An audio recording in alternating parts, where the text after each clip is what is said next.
home? Is it for Kiko or for your dad? Or is it for both? Both, yeah. But many, many years ago, when when the song was very popular, when Laura it was Branigan Hindi, version Michael ba? Bolton Okay. na, oo. I would do it in my concerts, ganyan. Sa Australia, nagawa ko yan. So it was iniiyakan ko ng araw yan. Heartbroken ako nun. Pero now it's taken on, I guess, a deeper meaning. Yeah, different and a deeper meaning, yeah. Your dad, I'm sure, has listened to the album. Has he? Has your mom made him listen to it? No, not yet. Hindi pa. Are you gonna listen to it with him? Sana. I want to be the one to. Kasi I got him a Walkman. Buong araw Christian songs yung tumutugtog doon. So, sige, singit ko na yan. Whiskey Pana. What about for Kiko? Ayo. Can you picture life without him or hindi? Hindi na. Kasi I saw in Mikey's wedding. Yeah. And actually, nung pauwi kami, sabi ng mommy ko, tingnan mo si Sharon maligaya. Liligaya ka rin. Sabi ko, oo.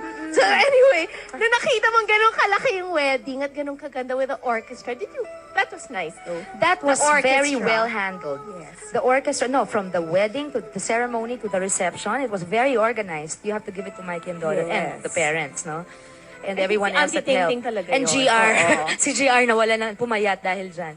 Pero, When you yung saw amin wala eh. It was my first wedding, talaga, Diyos ko po, the worst day Your of my first life. wedding was like a people power rally. Ganun Oo. kadaming tao. Yung mga jeep daw, Oo. saan ang biyahe nyo? Sharon Gabi, ganun. Okay.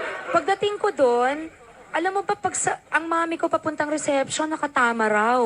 Kasi nawawala yung kotse. So ikaw talaga, nag-extremes ka. From Oo, buong extremes. Pilipinas. Ay, naku, sabi ko, hindi na secret na. 6 na lamesa lang eh. Yung mami at daddy ni Kiko nalaman nila 3 days before.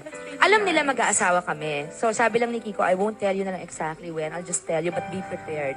Pati daddy at mami ko. Mami ko ka-secret ko. Tapos sabi niya sa daddy ko, kung aalis in the next 2 weeks, kasi medyo okay pa daddy. Nung nakahiga daddy ko that morning, sabi niya, may barong ka dyan, di ba daddy? Oo. What? Nagustuhan ng daddy ko at ng kuya ko. Eh, parehong mga kuneta yan eh. So, dalawa sila. Pag ayaw nila yung lalaki, usually tama sila. Pag gusto nila, swak. What is in Kiko that reminds you most of your dad? Integrity. At saka yung ganyan sila pero actually funny. A lot. Pareho kami. Pagdating sa marriage and family, old-fashioned kami ng asawa ko. We're very, yung medyo masyado siyang, alam mo, centered siya sa pamilya niya. Eh, ang daddy ko gano'n, kaya ang daming pamilya, enjoy siya eh. So, naging niya yun. Okay, so that's why kay Kiko, Oo. please define integrity for me. Ang taong katulad ng asawa ko, tsaka ng daddy ko, yung... May isang salita?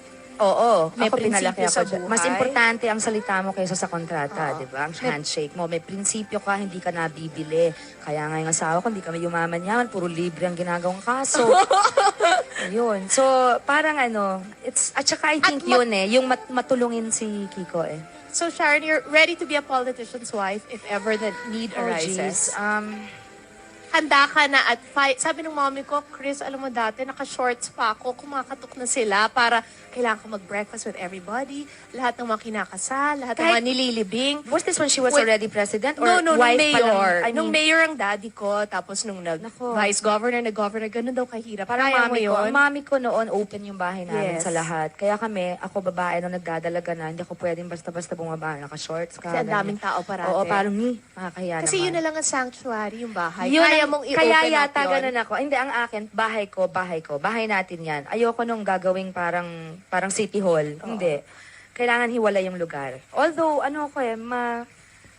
friendly ako basically. So, okay lang, madali lang sa akin. Well, he'll have my vote for whatever. I Thank hope you. it will be somewhere that I can vote. Kasi kung local, I hope everyone votes for him if he Yeah. runs because we Okay. need someone like my husband. Let's just put it that way. pagbalik ho natin mga kaibigan, ito naman, munting tulong namin sa inyo. We're giving away 20,000. Get ready.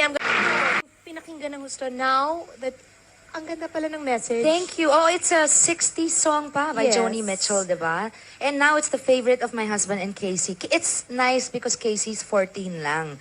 Pero na-appreciate niya yung lumang kanta nung nagawa ng bagong areglo. So, Why music? Bakit recording ang pinili mong negosyo at hindi pagpo-produce ng pelikula, pagpo-produce ng TV? Well, TV show you already have. It's a funny day. But for yourself, kasi First and foremost, singer ako eh. I started out as a singer. Singing is my first love. Kahit siguro lola na ako, hindi na ako gumagawa ng pelikula, kumakanta pa rin ako. Kahit sa shower lang. Ganun. Pero, wala. Siguro because singing gave me so much. 'Di ba?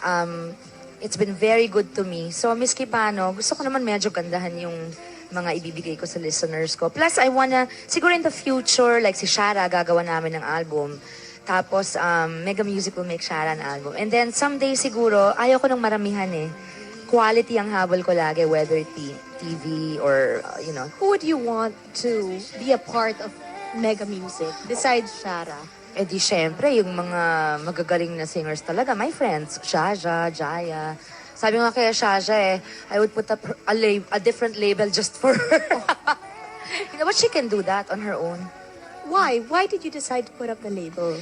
Because I wanted more artistic control, creative control. And, So lahat ng songs dito, choices mo? Yeah, but also, I worked with very good people. My producer, Ben Escasa, and the producer of Almost Over You and How Am I Supposed to Live Without You, si Eugene Villaluz. Plus, pag producer kasi, yung right niya, yung prerogative niyang pumili ng arrangers. Marami hong facets ang personality ni Sharon. Meron Sharon the performer, pero sino ba si Sharon the mother? Lalo na mommy of a 14-year-old girl na gorgeous. Kasing gorgeous ng nanay. At yaya compared to her. Ka naman! Alam niyo mga kaibigan, if I'm not mistaken, it was at 15 that Sharon started her movie career. So a year from now, papayagan ba niya si Casey to follow in her footsteps? We'll find out. Please don't go away. Just mentioned briefly na mag-shooting ka na sometime September, October.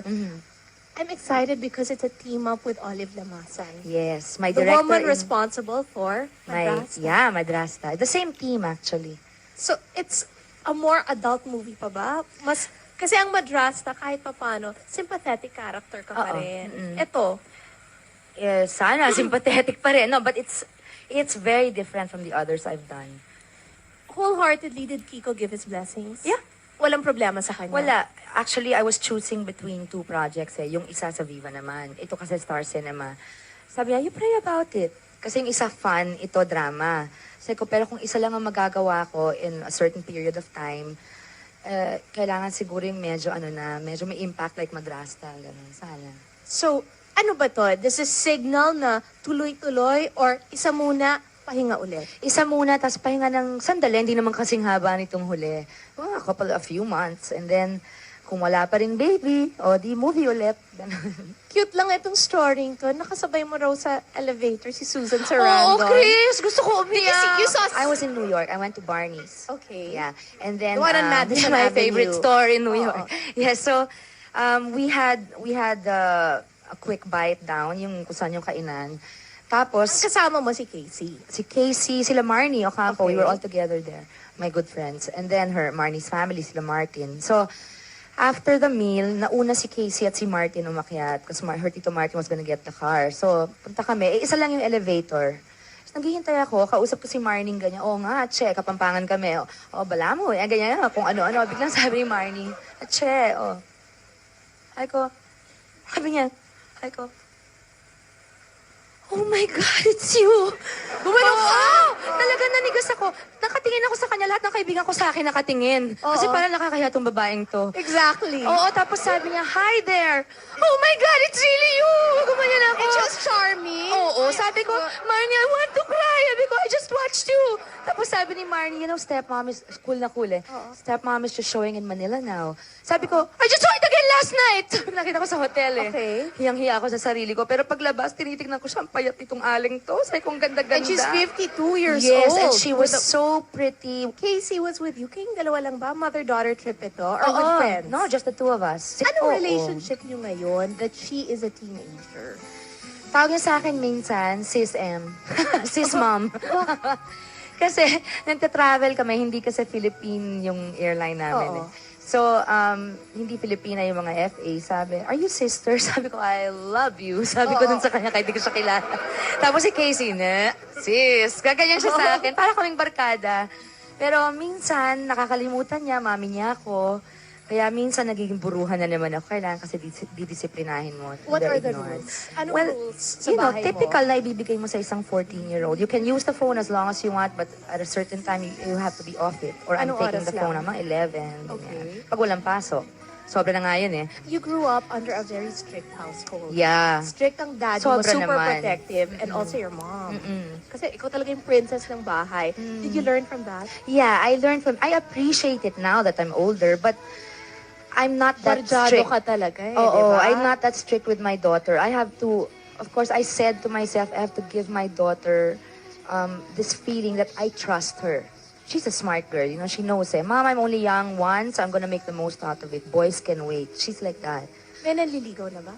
Wala pa naman. May friends. Siguro may mga nakaka-type sa kanya, pero, yun. Is she on a strict allowance? Kasi alam Yeah. ko, you grew up na Oh, yeah. the value of money was really made clear. Ganun din ba sa I'm Casey? sorry, 500 a week ang allowance ng anak ko. Oo, pero yung lunch niya galing sa bahay namin, kadalasan. Oo. So hindi, kasi Parang mas the thing- masarap dahil hindi ko na kung ano Hindi pinapakain. ko tutuusin yun, di ba? That's Pero itong less than problema what ko. other kids are receiving. Yeah. Itong problema ko, bigyan mo 500 for 1 week. Pagdating sa mommy at daddy ko, may 5,000 yung bata. Hindi mo alam kung... Oo. Yung age mo yan, hindi ka dapat humahawak ng ganyan. Pero ang bata, smart. Nagsisave Iniipon. siya. Oo. Nag-iipon siya.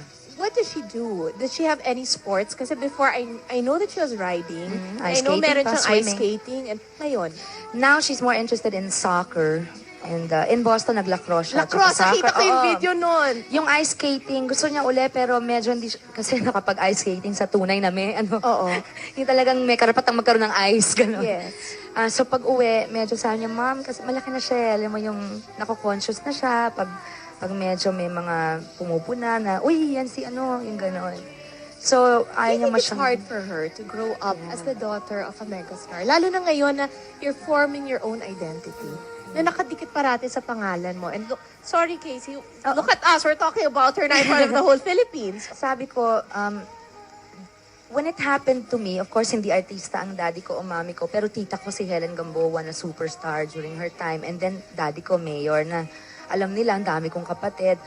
Mahirap sa akin kasi, nag-umpisa ako bata, galing sa pamilyang medyo may kaya. Yung akala nila lahat ibibigay sa'yo. Hindi nila alam I had to work na double time to prove to everyone na ayoko sumikat dahil anak ako ng kung sino o pamangkin ako ni Tita Helen. Gusto ko ako makilala. So I explained that to Casey. And she's, alam niya, Do you think she'll eventually want to follow in your footsteps? you know what, when To we talk... sing at least. To sing, I think, yeah, but to record, I'm not sure because I don't see her interest in now.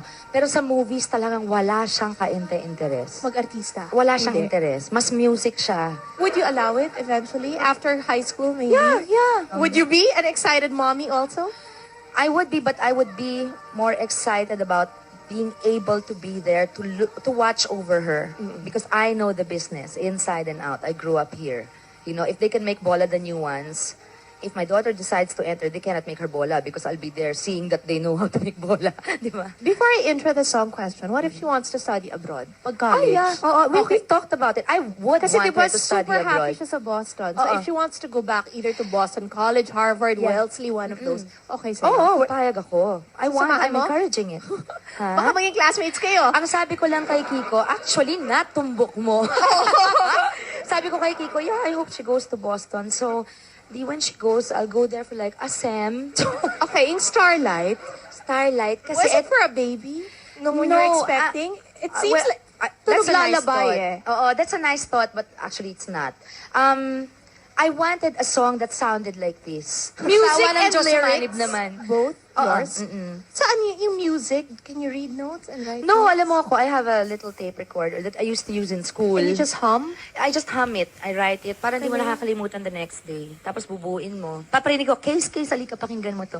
So ginawa ko actually para sa mga age bracket ni Casey. It's so relaxing to It listen to it. is. Let's Oo. listen to it now, folks. Starlight. Please welcome again.